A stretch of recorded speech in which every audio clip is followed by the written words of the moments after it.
maire, ça a été dit avant moi, la situation épidémique en Île-de-France est catastrophique. Nous sommes à 1025 admissions en réanimation et plus de 5000 hospitalisations. L'hôpital public est au bord de la saturation.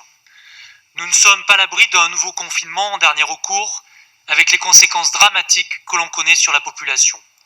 Ce serait un échec politique, avec une réduction des libertés publiques qui se poursuit.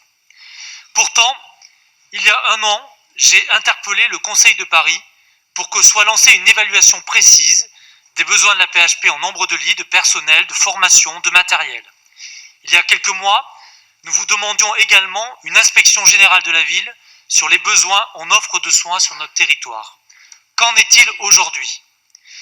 Depuis 20 ans, notre pays a perdu 100 000 lits d'hôpitaux. Nous ne disposons que de 5 000 lits en réanimation contre 10 000 en Allemagne et nous avons 4 fois plus de décès que notre voisin. Pourtant, depuis un an, pas un seul lit en réanimation n'a été créé. Pourquoi rien n'a été fait ? Il y a un an, nous avons voté dans cet hémicycle l'adoption d'un moratoire sur les fermetures de lits et les restructurations à la PHP. Hôtel-Dieu, Bichat, Beaujon, Lariboisière, Trousseau. Madame la maire, pourquoi rien n'a changé ? Nous manquons de personnel formé. Le gouvernement a fait appel aux bénévoles, aux étudiants face à la crise. Nous avons proposé à ce conseil le pré-recrutement des étudiants en médecine et en soins infirmiers. Là encore, rien n'est fait par le gouvernement. Après le fiasco du gel, des masques et maintenant des vaccins, nous avons alerté sur la nécessité de relocaliser la production, d'avoir une maîtrise publique de ces équipements. Nous avons demandé la levée des brevets sur les vaccins et leur entrée dans le domaine public. Là encore, pourquoi rien n'a été fait ? Alors que les pays asiatiques ont maîtrisé l'épidémie grâce à une politique d'isolement, le gouvernement a fait le choix de vivre avec la Covid et de renvoyer malheureusement la culpabilité sur les familles et les proches des malades décédés.